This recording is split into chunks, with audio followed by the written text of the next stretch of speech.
നബിസു, എട്ടും പൊട്ടും തിരിയാത്ത പെണ്ണിന് വേണ്ടാത്തൊക്കെ ഉപദേശിച്ചു കൊടുത്ത് ഈ സ്ഥിതിയിലാക്കിയിട്ട് ഇപ്പൊ കാണാൻ പറ്റിരിക്കും. കുഞ്ഞുമമ്മദേ, ബഹളം വേണ്ട. ആശുപത്രിയായത്. ഒന്ന് സ്നേഹിച്ചു പോയതിന് ഇത്രക്കേറെ ശിക്ഷിക്കണായിരുന്നു. ഇതിനൊക്കെ കാരണക്കാരൻ ഈയാണ്. ഇവൾക്ക് എന്തെങ്കിലും സംഭവിച്ച ഒറ്റണത്തിന് ഞാൻ വെറുതെ വിടില്ല. കൊല്ലും ഞാൻ എല്ലാത്തിനെയും. കണ്ണ വേണ്ട, ഒന്നിച്ച് ജീവിക്കാനല്ലേ നിങ്ങളുടെ മതത്തിന്റെയൊക്കെ സമ്മതം വേണ്ടു. ഒന്നിച്ച് മരിക്കാൻ ആരുടെ സമ്മതം വേണ്ടല്ലോ.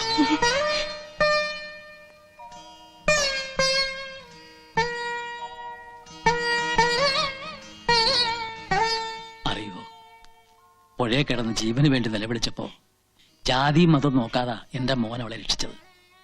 ഇപ്പൊ നിങ്ങളെല്ലാം കൂടെ ചേർന്ന് അവളെ ഈ അവസ്ഥയിലാക്കി. അവളുടെ ശരീരത്തിൽ അല്പമെങ്കിലും ജീവൻ ബാക്കിയുണ്ടെങ്കിൽ അതെന്റെ മോന് കൊടുത്തൂടെ? ദാനമായിട്ടെങ്കിലും.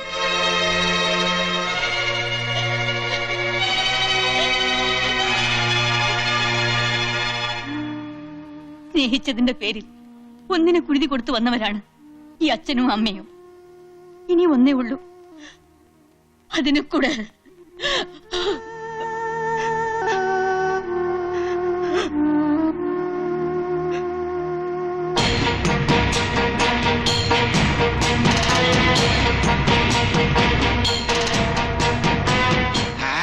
കണ്ടില്ലേ പ്രമാണിമാര്, പള്ളിയും പടച്ചോനും വെച്ച് പുളിച്ചപ്പാട്ട് അടിക്കുന്ന ജാതികളാ.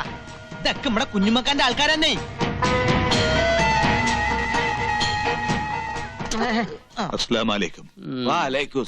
എല്ലാവർക്കും ഇരിക്കാം. എന്റെ ഉപ്പൂപ്പാന്റെ പ്രായണ്ട്.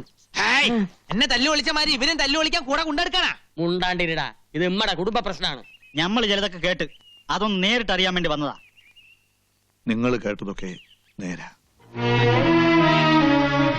എന്റെ ജമാലങ്ങാനത് അറിഞ്ഞാ ഇവിടെ കൊല നടക്കും. ജയിലിൽ കിടക്കുന്നുണ്ട് ജമാലിക്ക് അറിയുന്ന പേടിക്കണ്ട. അപ്പോ ഇസ്ലാമിനെ ധിക്കരിച്ചുകൊണ്ട് തന്നെ ഓളുടെ നിക്കാഹ് നടത്തി കൊടുക്കാനുള്ള പുറപ്പാടിലാണ് അല്ലേ? ഈ തറവാട്ടിലെ ആകെയുള്ള സമ്പത്താണ് നബീസു. പക്ഷെ ഓള് മരണം കൊണ്ട് നമ്മളെയൊക്കെ വെല്ലുവിളിക്കുമ്പോ ഞാൻ എന്താ ചെയ്യുക? നിങ്ങള് പറ, ഞാൻ എന്താ വേണ്ടത്? മുസ്ലിയാരുടെ കുന്തം ചാച്ചും വെക്കാൻ ചരിച്ചും വെക്കാന്ന് പറഞ്ഞവരായല്ലോ എന്റെ ഇക്കാന്റെ സ്ഥിതി. മറ്റൊരുത്തിന്റെ ചുണ്ടിൽ ആനന്ദത്തിന്റെ പുഞ്ചിരി വിടർത്തുന്ന ഏതൊരു കർമ്മവും സൽപ്രവൃത്തിയാണെന്നാ പ്രവാചകനായ നബി പറഞ്ഞിരിക്കുന്നത്. അത് വേറൊരുത്തന്റെ തല പോണ കാര്യമാണെങ്കിലാ. അതുണ്ടല്ലോ കുഞ്ഞുമക്ക, ശരീരശാസ്ത്രപരമായി പറഞ്ഞാൽ നമ്മുടെ നാക്ക് ശരിയല്ലെങ്കിൽ പല്ല് പോവും, നമ്മുടെ നോക്കി ശരിയല്ലെങ്കിൽ മോന്തയുടെ ഷേപ്പ് മാറും, പ്രവൃത്തി ശരിയല്ലെങ്കിൽ ചിലപ്പോ തല തന്നെ പോയിരിക്കും. എന്നോട് മുണ്ടാണ്ടിരിക്കാനാണ് പറയണത്. ഈ ഒരു മുസൽമാനാണോടാ? അതിൽ തൊട്ട് കളിക്കരുതേ. പണം പലിശയ്ക്ക് കൊടുക്കുന്നത് ഇസ്ലാമിന് ചേർന്നതാണ്.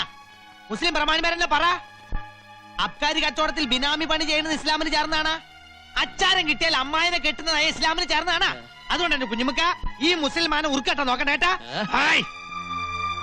പ്രവാചകന് അള്ളായും ഒരുപാട് കാര്യങ്ങൾ പറഞ്ഞിട്ടുണ്ട്. കിതാബിലും കാണും പലതും. അതൊന്നും നോക്കിയിട്ട് ഒരു കാര്യമില്ല. നിക്കാഹ് എന്ന് പറയുന്നത് ഒരു വ്യക്തിയുടെ മാത്രം തീരുമാനമല്ല, സമുദായത്തിന് കൂടി പ്രശ്നമാണ്. സമുദായത്തെ ധിക്കരിക്കുന്നത് ഹാജിയാരാണെങ്കിലും ശരി, നടപടി എടുക്കണമെന്നാണ് പള്ളി കമ്മിറ്റിയുടെ തീരുമാനം. ഇക്കയെ പോലെ തന്നെ ഇമ്മള് ഓളുടെ ഒരു അമ്മാവനാ. ഇക്കാര്യത്തിൽ സ്വന്തം ബന്ധമൊന്നും ഇമ്മള് നോക്കൂല. സമുദായത്തിന്റെ തീരുമാനമാണ് ഞമ്മടെയും തീരുമാനം. അല്ല പിന്നെ കുഞ്ഞമ്മത് പറഞ്ഞതാ എന്റെ ശരി.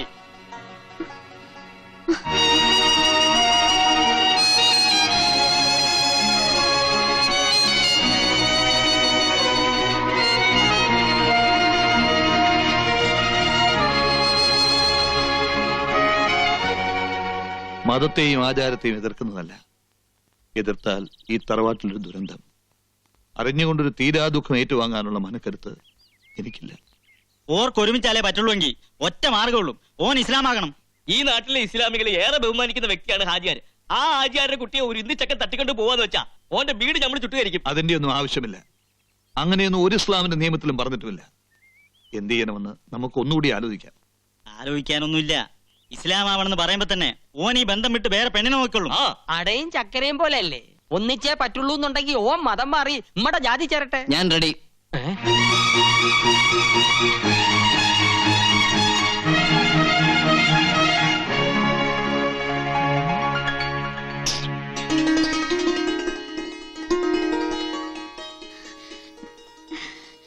നബീസുവിന് വേണ്ടി മതമല്ല തലവരെ മാറ്റാൻ ഞാൻ റെഡിയാ.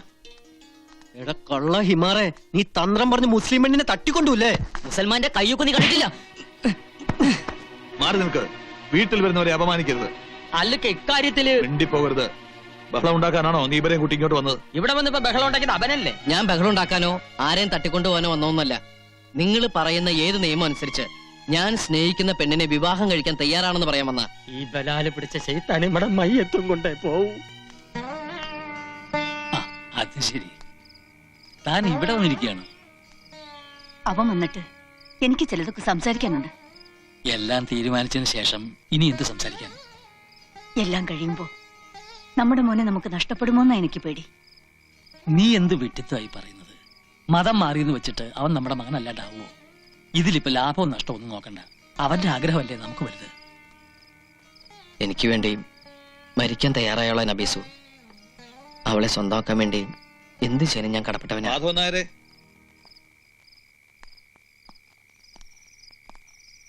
അല്ല, അകത്തേക്ക് ഇരിക്കാം. വേണ്ട. മതം മാറാൻ കണ്ണൻ സമ്മതിച്ചു. പക്ഷേ അത് വാശിക്കോ ആവേശം കൊണ്ടുള്ള ഒരു തീരുമാനമാവരുത്. അതുകൊണ്ടാ അച്ഛന്റെ അമ്മയുടെ സമ്മതം കൂടി അറിയാൻ ഞങ്ങൾ വന്നത്. ആകെ കൂടി ഇതൊന്നേ ബാക്കിയുള്ളൂ. അവന്റെ സന്തോഷ ഞങ്ങൾക്ക് വലുത്. സത്യം പറഞ്ഞ വലിയ മനസ്സാ മാഷ ഇങ്ങടേത്. നിങ്ങളുടെ മോനായി ജനിച്ച കണ്ണൻ ഭാഗ്യവാനാ. എല്ലാവർക്കും സമ്മതമായ സ്ഥിതിക്ക് കണ്ണൻ നാളെ തന്നെ പൊന്നാനിക്ക് പോട്ടെ. തങ്ങൾക്കുള്ള ഒരു കത്തും ഞാൻ തരാം. കൂട്ടിന് മൂസൂട്ടി ഉണ്ടാവും.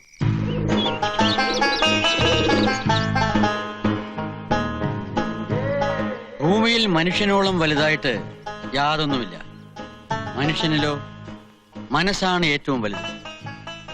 ഒരു മതത്തെ നാം മനസ്സുകൊണ്ട് സ്വീകരിക്കുമ്പോൾ അതിന്റെ മഹത്വം എന്താണെന്ന് സ്വയം അറിഞ്ഞിരിക്കണം. ഓരോ മതത്തിനും അതിൻ്റെതായ മഹത്വങ്ങളുണ്ട്. ഇസ്ലാം മതം എന്താണെന്ന് അറിയോ? ഇല്ല. പിന്നെന്തിനാ ഇസ്ലാം ആകാൻ ആഗ്രഹിക്കുന്നത്? എനിക്ക് നബീസുവിനെ വിവാഹം ചെയ്യണം. അപ്പോ ഒരു കാര്യസാധ്യത്തിന് വേണ്ടിയുള്ള മതം മാറ്റം അല്ലേ? എന്താണെന്നും വേണ്ടാത്തത്? ലാ ഇക്രാഹ ഫിദ്ദീൻ. ഖുർആനിലൂടെ അള്ളാഹു ഉപദേശിച്ചിട്ടുണ്ട്, മതത്തിന്റെ കാര്യത്തിൽ യാതൊരു ബലപ്രയോഗവും പാടില്ല എന്ന്. മതം മാറ്റം കൊള്ളാം, അതിനു മുമ്പ് മതത്തെ പഠിക്കണം, അതിന്റെ തത്വസംഹിതകൾ അറിഞ്ഞിരിക്കണം. അല്ലാതെ പ്രായത്തിന്റെ ചാബല്യം കൊണ്ട് തോന്നിയ മണ്ടത്തരമാകരുത് മതമാറ്റം. ഒരു പെണ്ണിനോടുള്ള മോഹം, അവളെ നേടാനുള്ള ആവേശം, അത് കഴിഞ്ഞാൽ മതം ഒരു ഭാരമായി മാറും. അങ്ങനെയാണ് സാധാരണ സംഭവിക്കാറ്. അതുകൊണ്ട് തീരുമാനം ബാലിശമാകരുത്. ഒരിക്കൽ കൂടി മനസ്സിരുത്തി ആലോചിക്കൂ. എന്നിട്ട് എന്നെ വന്ന് കാണും ഇൻഷാ അല്ലാഹ്.